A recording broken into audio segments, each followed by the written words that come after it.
In the backfield at Campbellwoods. Welcome aboard. Nice Saturday walk. We've had significant rainfall for the last couple of nights. This is what we needed all summer. I think it's come too late for the potato crop.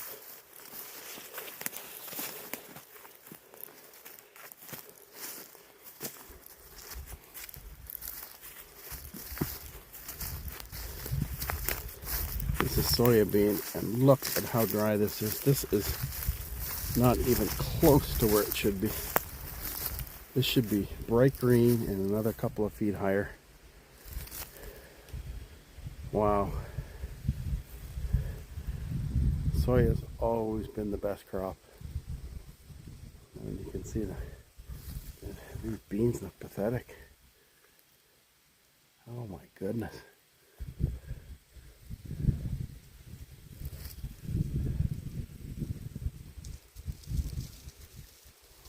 Difference in this field and the next one I'll take you into. And this is, I thought the other field was dry. This one is something else.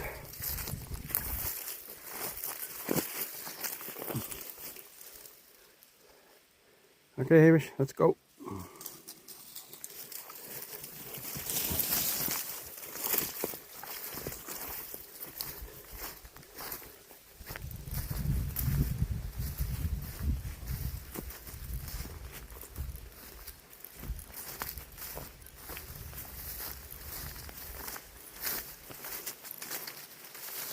I would say this field here has got a better yield on it. Still got green patches. Nowhere near what we just saw in the field south of here. Not even close. This one still has a lot of pods on it. But again, it should be much higher, and this should be just green and lush. And it should be growing for another month. Well into October before they've harvested the two crops that have come off of here previously. In soybean, this is the third soybean that we've had in rotation. Wow, what a difference in fields. That is amazing.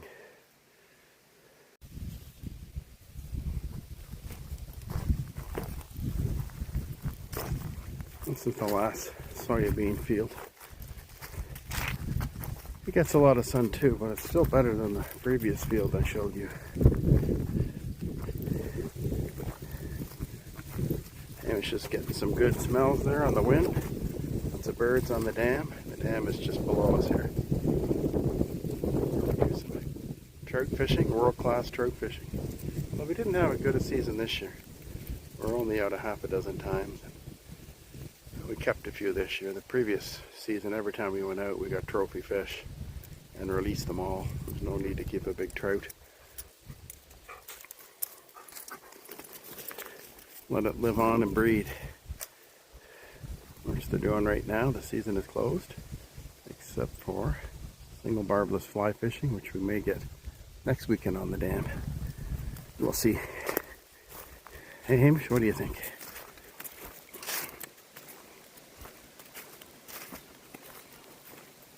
Well, I'm gonna glean some spuds today. Got 6 bags. I hope to fill them. I don't know if I can do them all today. I'm definitely gonna fill a couple before they turn the soil over, which will probably be in another week or two. Yeah, you can see the different color in the soybean here. It's definitely greener.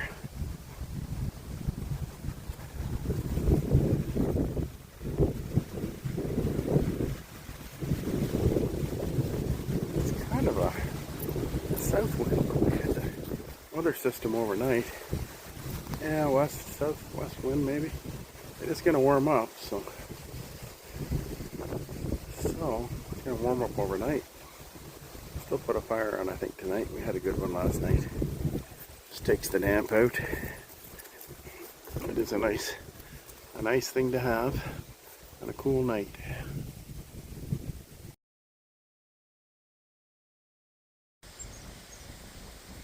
Well, we're in the last farm field, and the big rigs are parked here. I gather that they're going to be taking neighboring farm fields off. The there is a potato field south of here that we don't own, and I guess they're getting ready for the right conditions to take that in. Probably Monday. We've had a bit of rain, so I guess that whether that helps or hurts. I know they have to be really careful when they're harvesting not to damage the potato. So you can't, I guess once it's damaged, it's not going to keep well in storage. It gets nicked. A breezy day here, so we'll see all the gleanings here. Russet potatoes. We got those scales on them. These are a little lighter here, not quite as bad. They look a little more like a russet. I like the little potatoes and the fingerlings. So I guess the boys will get to it and get at it on Monday. Well, you look at the size of those Michelin tires. Wow, I wouldn't want to even guess what those go for. So here's where the potato gets scooped up into that hopper there. Look at the hydraulics there. Oh my goodness, it's massive. There's where she gets scooped up and sorted. I guess it's gets on the escalator there, and then it goes into the back here, and it gets into a sorting system, I guess. We'll see it here.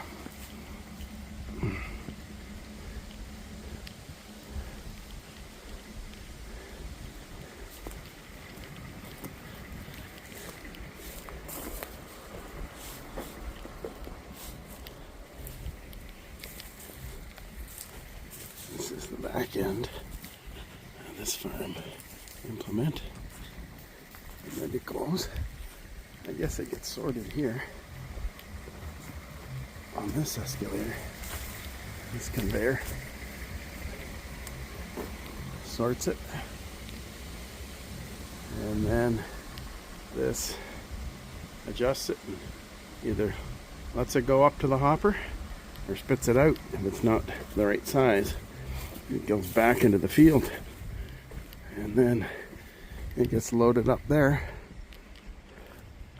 and dropped into the potato truck and taken away. Wow, that's amazing. The big rigs.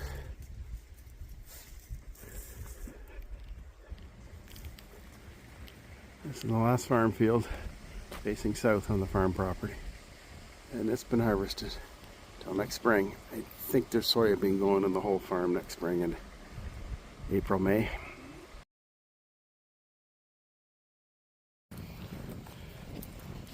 Hamish is a good dog. He's digging up the spuds for me.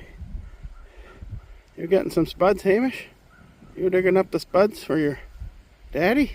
Hey? You a good potato digger, Hamish? Hey? I guess it's a natural instinct for dogs to dig in the dirt and bury a bone. He loves potatoes.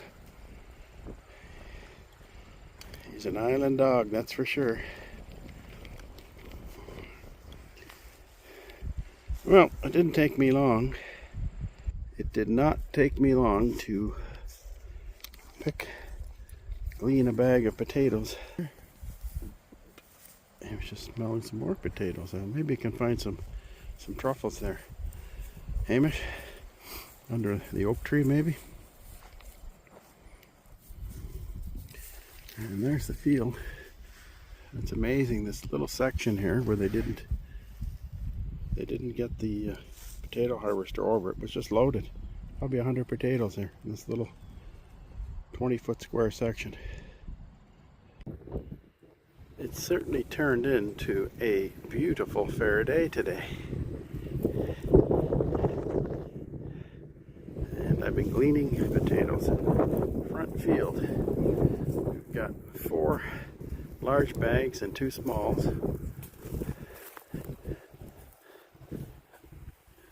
See these potatoes? There's a beauty there. There's a couple of rows. There's small sections in the rows. You can see the vine there. They just got missed. So it didn't go into the hopper, the harvester. Get back to it on Monday, maybe even tomorrow.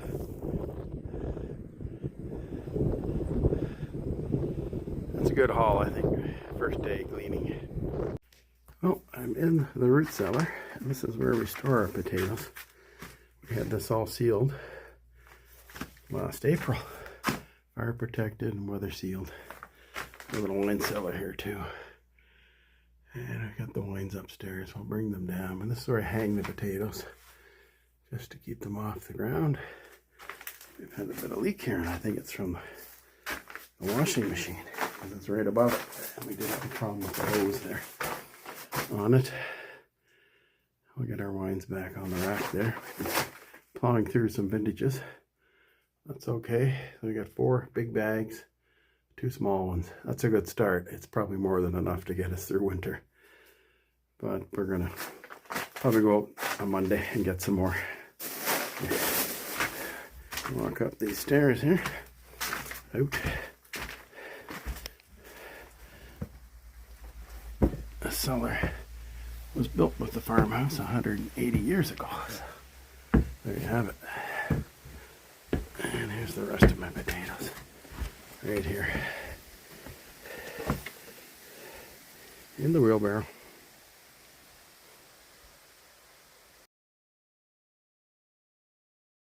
What are we eating tonight for dinner? On the farm.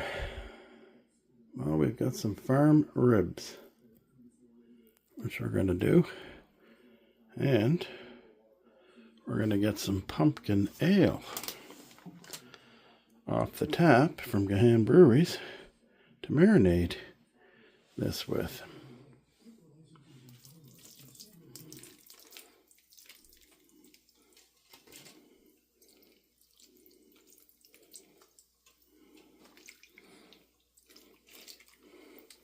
There we go, all ready to go. Preheat the oven to 400, get a good sear on these for about 30 minutes, and then bring it down to 325 for the next hour and a half. And we're good. I usually take a sip of that, but there's lots more. So we've just prepped up our salad for our farm rib dinner. Most of it is from the garden. And I haven't done this in a while, parm and one other cheese and seasonal apple and iceberg lettuce and cherry tomatoes. Fantastic. We'll see how it tastes in about 1 hour. Well, the ribs are done. They're just resting. And our sweet potato spuds are just staying nice and warm in there. And our salads are ready.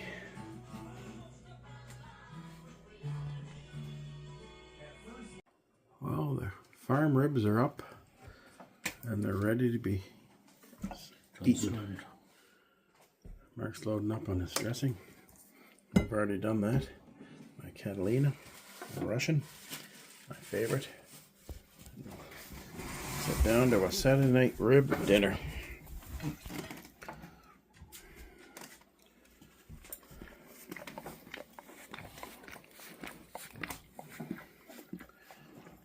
Dig in, y'all.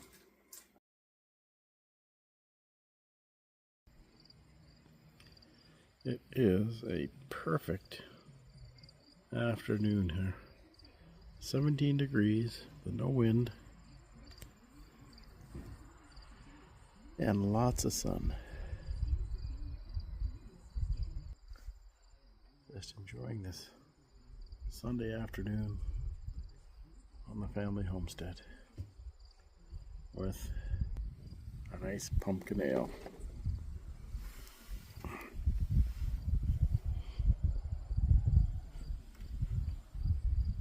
With your mother for RA in the summerside.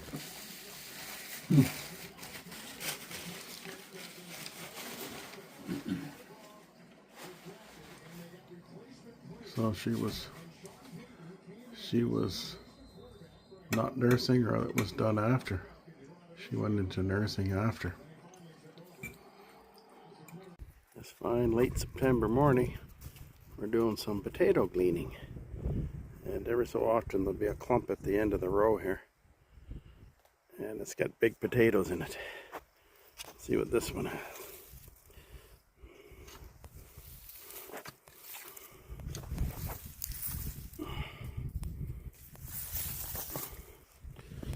Biggie's in there.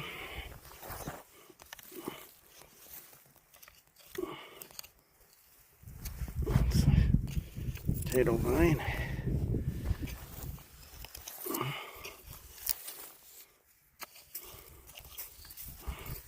These sections can have, I had them closer to the farmhouse, and they can have, I don't know, 50, 100 potatoes in this little section.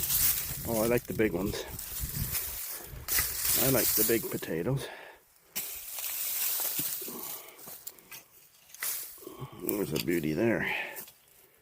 Nice bruiser.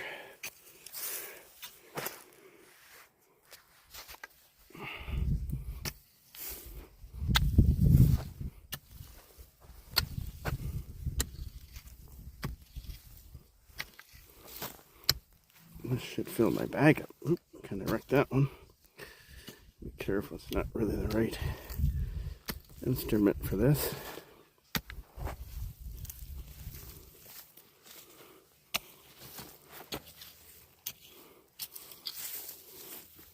Anyway, that's a pretty good catch of potatoes just in a very small area here. I'll go over it again. There's a beauty there. It's cosmetic. The scaling is caused by dry, super dry conditions, but they still taste the same. They might not be as big as they would have otherwise been, but it's strictly cosmetic. I've eaten them. They're fine.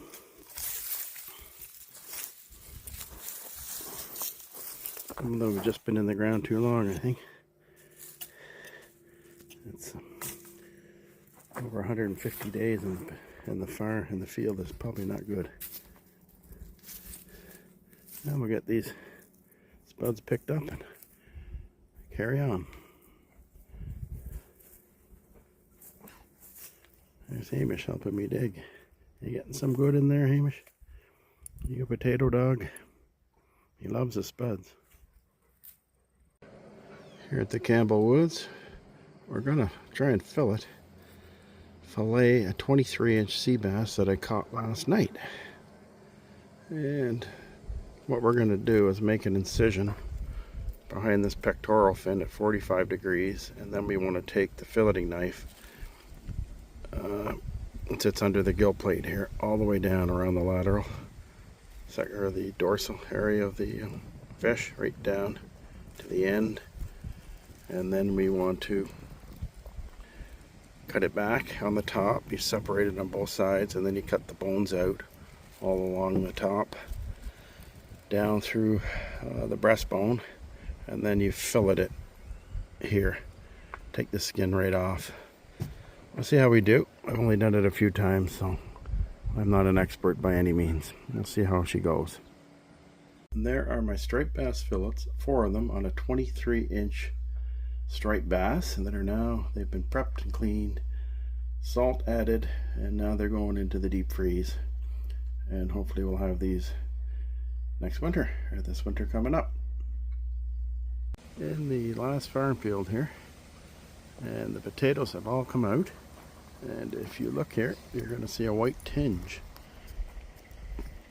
And yes, you saw sand here, but this is even more. The fields have been limed.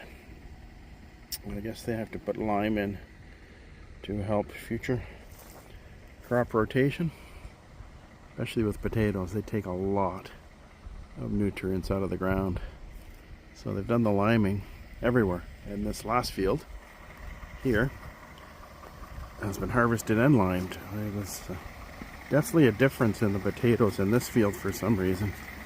They had better drainage, or well, drainage wouldn't be drainage. It was just not as dry or something. These had almost no scaling on the potato, whereas the other fields all had it. And the early part of the year when I filmed it in April, I put gypsum down. It's like a glass. And now they've replaced it with lime. You can see it right there through this also back farm field. I was hoping to, and there's no potatoes left. The ones that are left are super small, so they literally took everything out of here. Everything. I guess to make up for the lesser quality. Definitely a better quality. So we'll make our way back to the next field. Oh, they stumped a tree here. I don't remember there being a tree. Well, maybe they widened it. Yeah. Tree right there. Okay. I don't remember that being. Well, I guess, yeah, it looks like they've widened it. It was not level. Okay, we are going to go on our walk a little further. Hamish, do you want some more? I think you do. Good boy. Good boy, Hamish. The last field to be plowed over is in front of the farmhouse. And we're coming through today to do it.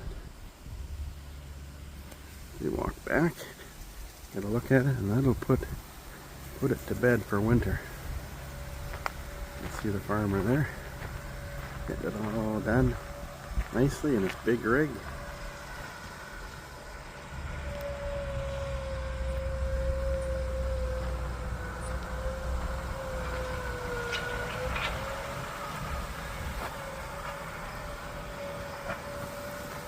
Getting it put to bed for winter.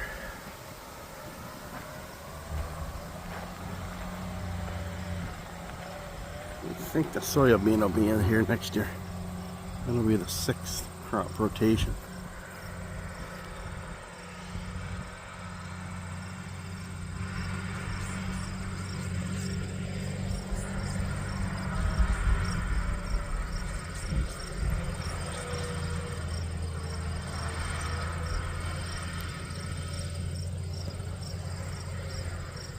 Yeah, this is the 25th of September. They put the farm fields to sleep for winter.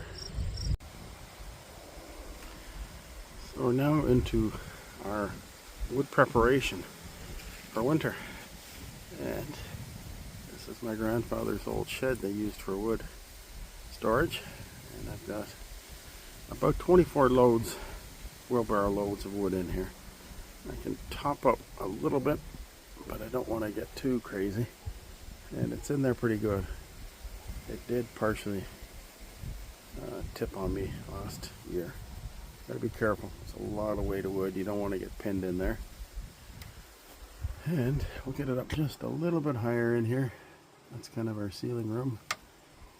We'll have to have access. You don't want things hitting you in the head when you walk through there in winter. But this will be saved until later winter when the real cold comes on. And this is last year's wood supply that didn't really get touched, so we're going to burn this first. We've got the wood splitter out. And we had it to this last skid last year, which would be about, I think, 4.5, 5 cords of wood. So under that tarp, gray tarp, we have 5 maple that I split in the spring, cut in the spring, and we have 3 paper birch and part of 1 very large yellow birch. So that's my wood supply, and this maple was cut in April, and it was down on the ground from the hurricane in 2022. It's very dry, but we'll test it. I have to get a wood meter to know exactly. And this is oak from Fiona also, and it is extremely dry, but it is harder wood to burn. It's so dense.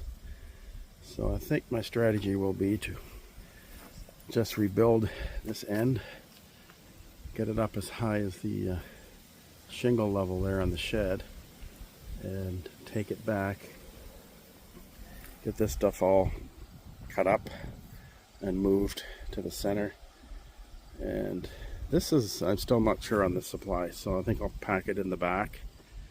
And then we've still got about 1.5 cords to stack under next to the truck. That's split, it's ready to go. So there it is. We're gonna get back to splitting some of this wood up. I've had good success with this splitter. 25-ton Canadian Tire. It has done a great job for me. It's been my 3rd year on it, so no complaints. Just got to check your hydraulic levels and of course your oil and just regular maintenance, I guess. Keep her running well. And earlier this morning, you can see the beautiful fall colors there. This is one of my nicest times of year here on the farm, and it was when I lived in Ontario too. See the maple trees? That's where I got 5 of the maples in there. They're still about 20 down. I have to cut up, but they're off the ground here. They're not going to rot too much, and they might be still living, some of them. And just to the right there, top of that hill and down into the hollow, we have a lot of yellow birch, and that's where I got an enormous one and got a good chunk of it in there, but it's still off the ground, perfectly off the ground. I found it just walking the dog one day. I couldn't believe it. I don't think I've ever been up there all the years visiting, now living on the farm. There's a lot of yellow birch at the top of that hill. And so we'll get back to it and get at it. Splitting wood on the family farm homestead here at Campbellwoods.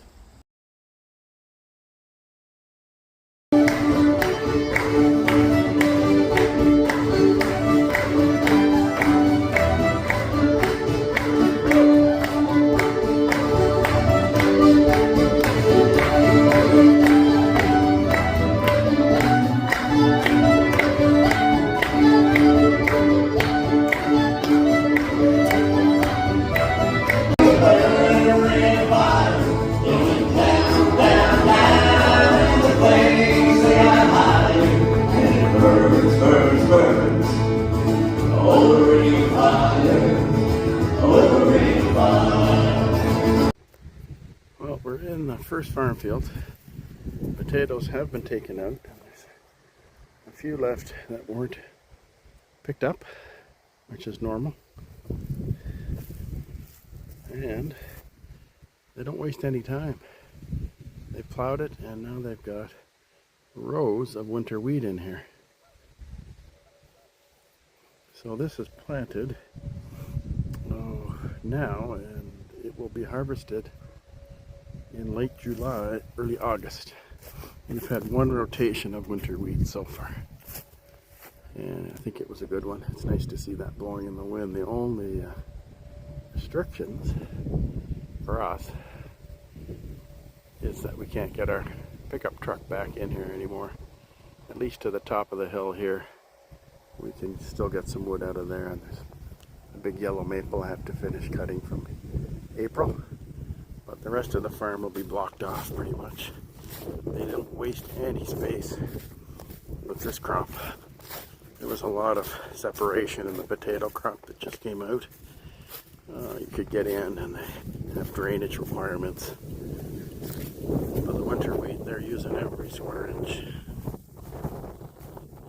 as they should.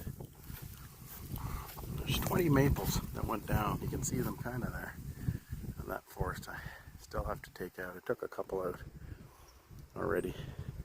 They were in the wood crib, sitting on the pallets, and then I took a couple out of here that were down in the hurricanes. And so we will do a late afternoon walk with Hamish. Still picking up potatoes here. They will be everywhere. We did have a bit of a frost here, and that's the scaling potato. Did a bit of a frost here on a Thursday morning, unfortunately. Low-lying areas around the farm, some of our annuals got got some frost damage, and my winter squash, believe it or not. I was surprised at that. That would have been affected by it. I could grow that into December. Several hard frosts. The colors just in the last week are amazing. I think it'll be a short color season this year because of the reason that we've had such drought conditions.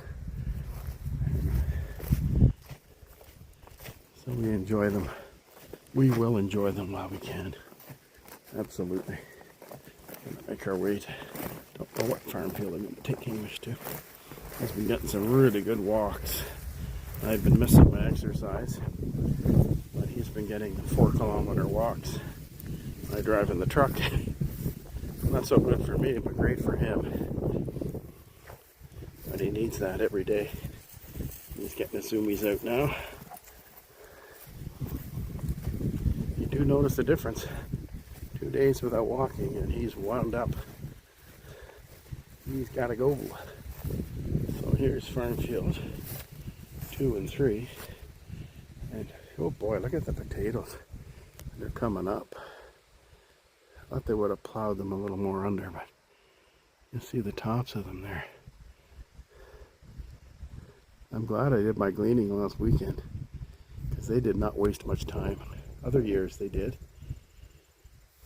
And the problem would be to get enough in, which isn't hard to do, before a frost hits, because once the frost hits any potatoes on the ground, they're cooked. You'll have them for maybe a week, and they just deteriorate very quickly. They don't store. They don't store well.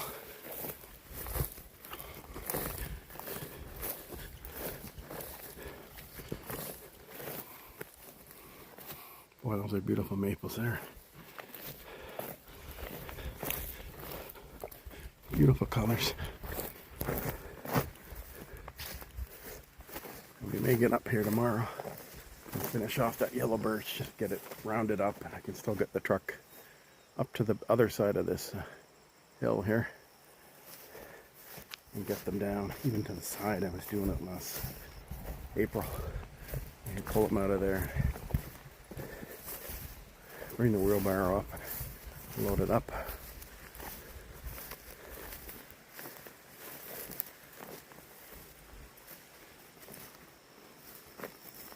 Don't know if you can see the seed in there, but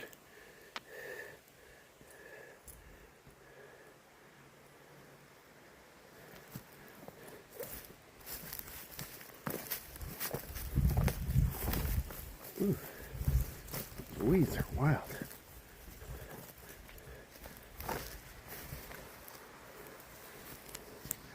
And so another Friday has come and gone here at Campbellwoods.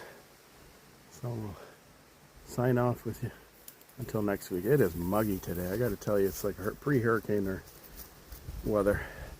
Very humid and breezy. You'd think a hurricane had gone through or was about to go through.